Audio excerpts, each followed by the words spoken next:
திருப்படல்கள் 100 1 5 முடிய. அனைத்துலகோரே ஆண்டவரை ஆர்ப்பரித்து வாழ்த்துங்கள். ஆண்டவரை மகிழ்ச்சியுடன் வழிபடுங்கள். மகிழ்ச்சி நிறை பாடலுடன் அவர் திருமுன் வாருங்கள்.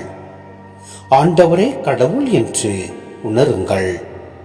அவரே நம்மை படைத்தவர். நாம் அவர் மக்கள், அவர் மேய்க்கும் ஆடுகள். நன்றியோடு அவர் தம் திருவாயில்களில் நுழையுங்கள். புகழ்பாடலோடு அவர் தம் முற்றத்திற்கு வாருங்கள். அவருக்கு நன்றி செலுத்தி அவர் பெயரை போற்றுங்கள்.